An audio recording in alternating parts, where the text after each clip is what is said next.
If you're about to buy a Honda CR-V in 2026 because it's always been the safe choice, stop for 1 second before you sign anything. Consumer Reports just finished road testing the 2026 CR-V and surveying their own members who actually own one, and they found 5 specific problems that could cost you comfort, money, or even safety.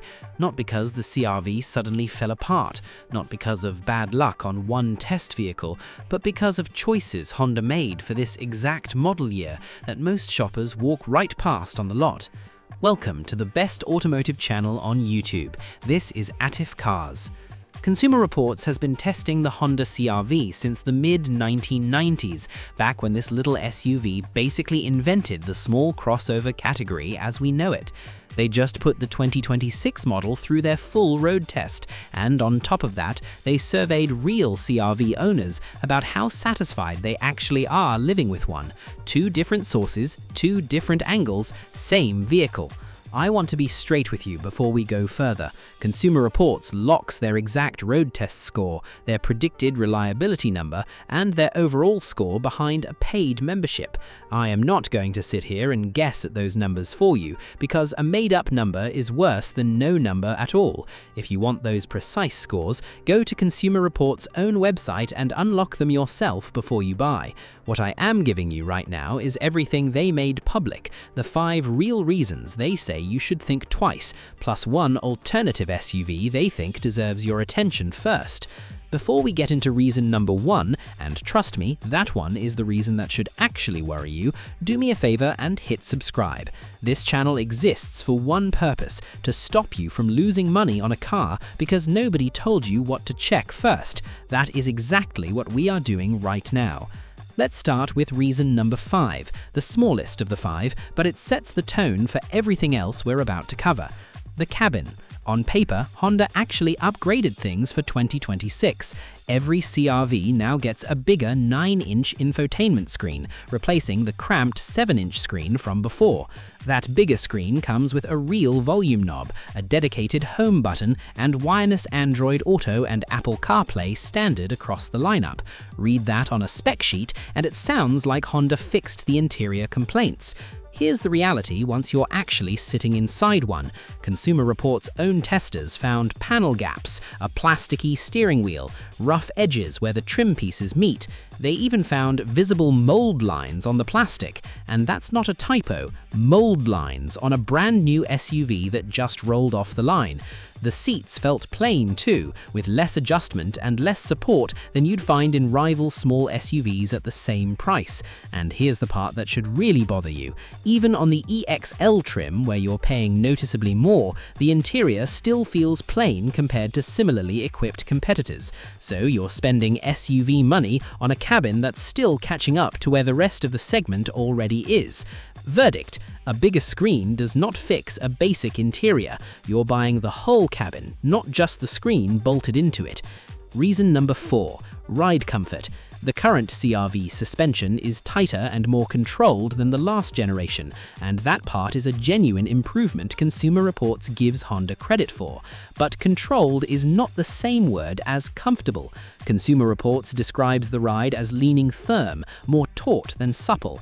Now put that next to its direct rivals. The Subaru Forester beats it on comfort. The Mazda CX-5 delivers a more luxurious balance between ride and handling. So if your daily commute is the thing you actually care about, the long highway drive, the pothole-cracked side street near your house, the CR-V is handing you stiffness in a class where other automakers are handing out comfort. Verdict: it handles fine, it just doesn't coddle you. And in this segment, coddling is exactly what people are paying extra for. And wait until you hear reason number 1, because that one is not about comfort at all. It is about what's supposed to protect you in the split second you don't get to plan for. But first, reason number 3. The CR-V is underpowered, and Consumer Reports backs that up with a number, not just a feeling. The standard engine is a 190 horsepower, 1.5-litre turbocharged 4-cylinder, paired with a continuously variable transmission, a CVT. Around town, cruising at normal speeds, it's genuinely fine. The CVT keeps engine revs low and the cabin quiet. The problem shows up the moment you actually need power. Climbing a hill, merging onto a fast-moving moving highway with traffic already doing 70. That's exactly when the CVT lets the revs climb high, and above 4,500 RPM, the engine takes on a gritty, strained character that doesn't feel like confidence. Here's the number that should actually bother you. 0 to 60 miles per hour takes 8.8 seconds. That is about half a second slower than the previous generation CR-V, a CR-V that was smaller and lighter than this one. So the new model got bigger and somehow got slower at the same time. Half a second sounds like nothing on paper. It sounds like a lot when you're the vehicle trying to merge onto a packed highway with someone closing fast in your mirror. There is one piece of good news buried in this reason. The CR-V Hybrid is quicker, more satisfying to drive, and more efficient than the standard turbo engine. But nobody tells you that on the showroom floor unless you specifically ask for it. Verdict: the regular CR-V engine is the budget option trying to compete above its weight class, and on the data, it loses. Now, before we get into the two reasons that actually hit your wallet and your safety, if you're getting real value out of this breakdown so far, go ahead and hit that like button. It genuinely helps this channel keep digging through this kind of data so you don't have to do it yourself at 11 p.m. before a dealership visit. Reason number 2. Value. And this is where the data stops being mildly annoying and starts being a real warning sign. Consumer Reports surveyed actual CR-V owners, real members who drive this thing to work and back every single day, and asked how satisfied they are overall. The average score came back at 59 out of 100. Not a disaster, but nowhere close to a ringing endorsement. Now look at the value score specifically, meaning how owners feel about what they got for what they actually paid. That number drops to 46 out of 100, which Consumer Reports themselves call a disappointment. And here's why that number should matter more to you in 2026 than it would have a few years ago. The base LX 2WD trim went from $30,100 in 2025 to $30,920 this year. Destination charges, which used to sit at $1,395, have now climbed to $1,450. The EX AWD trim, the one Consumer Reports actually bought and tested, jumped from $33,850 in 2025 to $34,650 for 2026. Now zoom out further. That exact same EX AWD trim stickered at $32,610 back in 2023. Add it up and you're looking at roughly a $2,000 price increase on the same trim level in just 3 model years. To be fair, Honda did add some features in that window, so it's not pure inflation, but the owners themselves in their own satisfaction surveys are telling Consumer Reports the value isn't there anymore. If the CR-V has been feeling more expensive to you than it used to, you're not imagining it. The data backs you up. This is exactly the kind of pricing pattern I warn you about on this channel. Small jumps every single year that quietly add up to thousands of dollars by the time you're trading it in. Don't treat every small SUV badge as a goldmine deal just because it wears a trusted name. The badge doesn't pay your loan. The number on the sticker does. Verdict: you're not paying more for a better CR-V. You're paying more for roughly the same CR-V than you would have 3 years ago.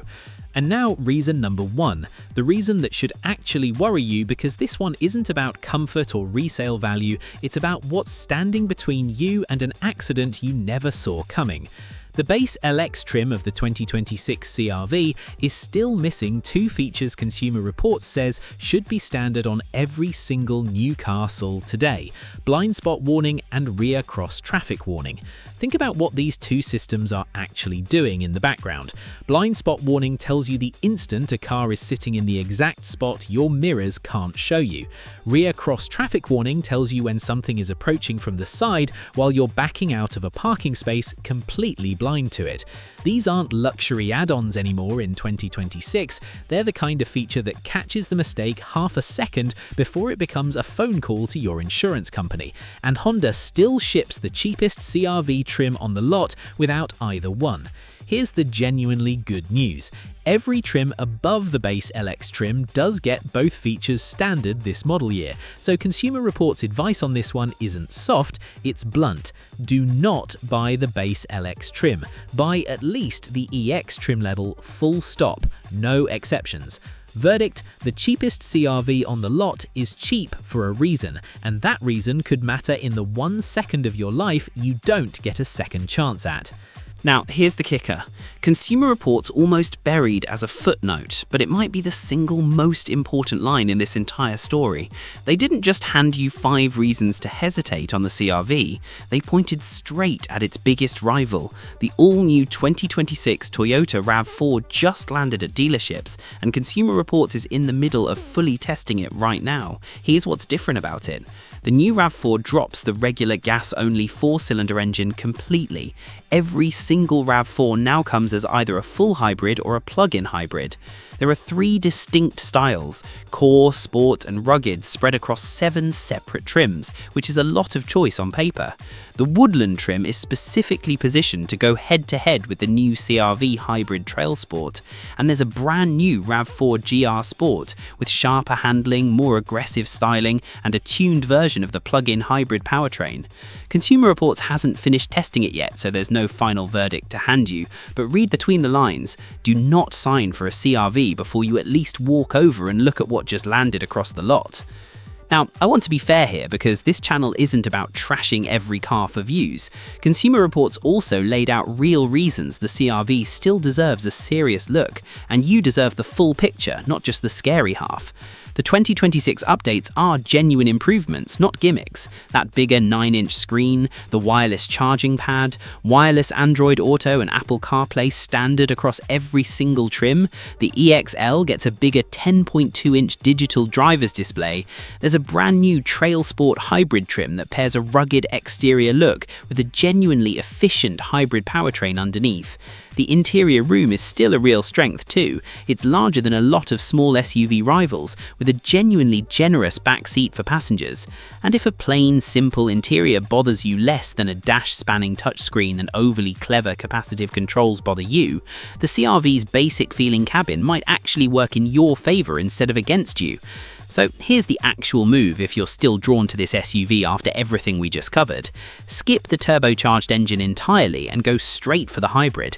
Consumer Reports calls it one of the sweetest hybrid powertrains on the market right now, right up there with the Accord and Civic hybrids from the same brand. It's quicker than the standard engine, smoother to drive, and noticeably more efficient at the pump. The catch is that it's locked to the higher trims only: Sport, Trail Sport, Sport L and Sport Touring.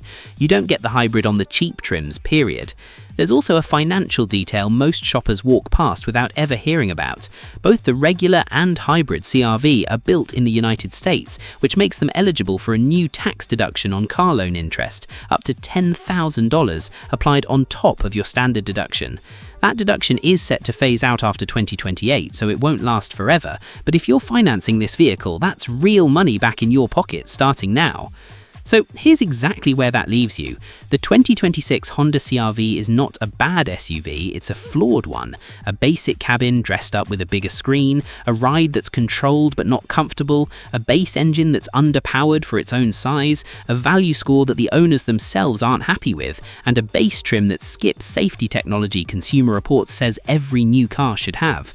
If you still decide to buy one, don't buy the rest of the lineup blindly. Buy at least the EX trim or go straight to the hybrid if your budget allows it. And before you put a single dollar down, go check Consumer Reports' actual road test score, their reliability number, and their overall score directly on their website, since those exact figures are locked behind their membership, and I'm not going to make one up just to sound complete. So tell me, are you currently cross-shopping the CR-V against the new RAV4 right now, or did you already buy one and get stuck with the base LX trim? Drop it in the comments below, I read every single one.